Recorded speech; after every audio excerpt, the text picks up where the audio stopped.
Alam ba ninyo mga kamaster na sa kasalukuyan po ay mayroong panukalang batas sa House of Representatives na nagnanais na bigyan ng penalty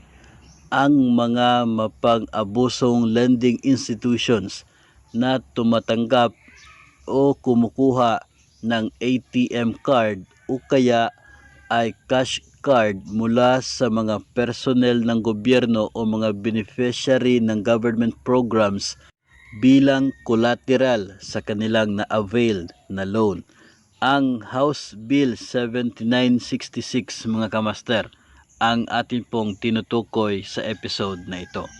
Ang House Bill na ito mga kamaster ay na-introduce po ni Manila Teachers Representative Virgilio Lacson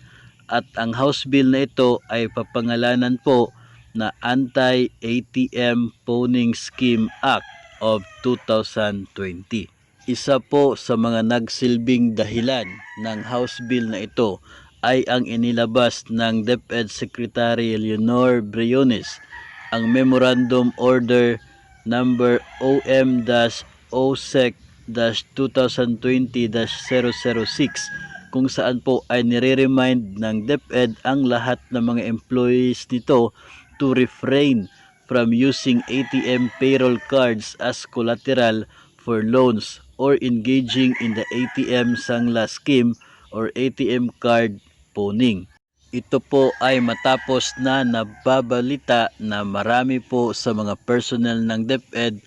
ang nagsosurrender ng kanilang ATM cards doon sa mga money lenders bilang collateral sa kanilang na-avail na loan. Dagdag pa ni Representative Lacson na maging ang Central Bank ang nag-describe sa ATM Sangla scheme bilang dangerous scheme for it exposes borrowers to identity theft and unauthorized use of personal data possibly for unlawful activities.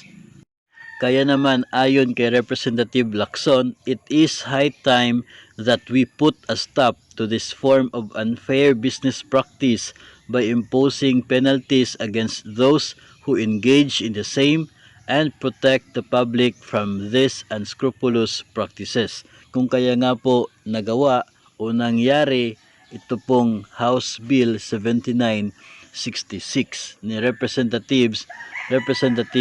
Virgilio Lacson ng Manila Teachers Party List.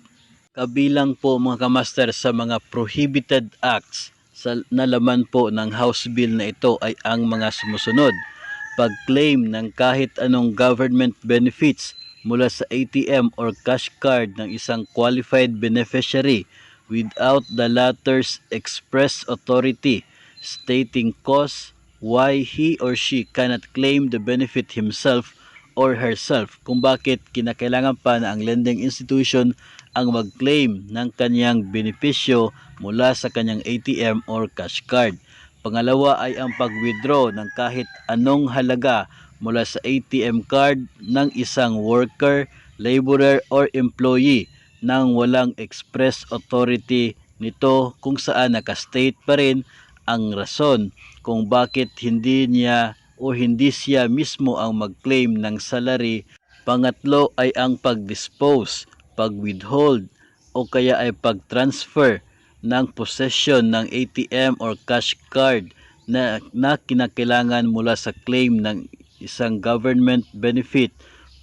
papunta sa isang tao na hindi po intended government beneficiary. At pang-apat, ito pong unfair trade practice in lending such as but not limited to misrepresentation, false advertising, deceptive pricing, and non-accreditation with any government regulatory body. Ang sinumang mapapatunayan mga kamaster na gumagawa nitong prohibited acts sa panukalang batas na ito ay mayroon pong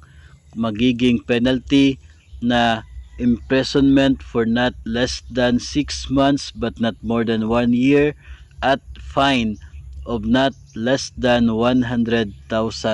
pesos. Yan po ang nakapaloob sa House Bill 7966 na na-introduce po ni Manila Teachers Party List Representative Lacson. Ayon nga sa explanatory note ni Representative Lacson, mga kamaster, na isa nga po sa pinaka-challenging na bahagi ng pagsagawa ng panukalang batas ay ang paghahanap ng balance between public good and private rights. Individual rights and freedom are never absolute, but state policies and laws are always construed in favor of said freedom. However, an exemption to this rule is the common good requirement, such as public safety and public health, or when public interests are involved. Kung kaya nga po, mga kamaster, kahit ang mga nangyayaring ATM Sangla scheme ay mayroon na pong agreement between the different parties, namely the borrower and the lender,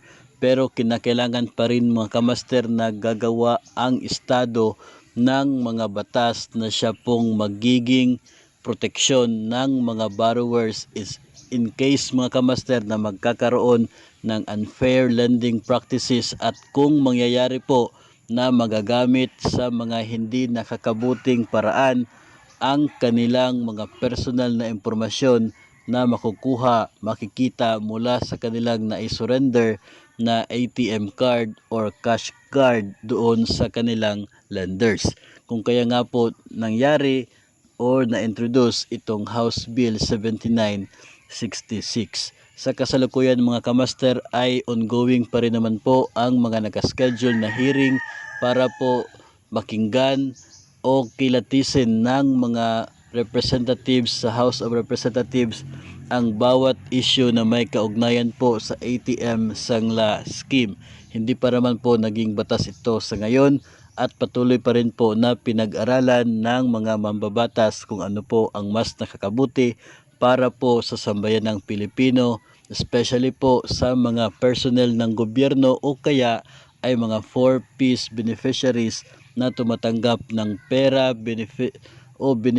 benepisyo mula sa pamahalaan. Hanggang sa susunod na lamang po na updates may kaugnayan po sa House Bill na ito, atin pa rin pong ihahatid sa inyo sa pamamagitan po ng ating YouTube channel. Kaya make sure na kayo po ay nakapag-subscribe, i-click ang notification bell button at sumali sa ating channel membership for as low as 49 pesos per month para kayo po ay magkaroon ng extra updates at unang makakaalam sa mga susunod na videos na ating uploads dito sa ating YouTube channel. Hanggang sa susunod na episodes, maraming salamat sa inyong panonood at sa inyong patuloy na pagsuporta. Keep safe everyone.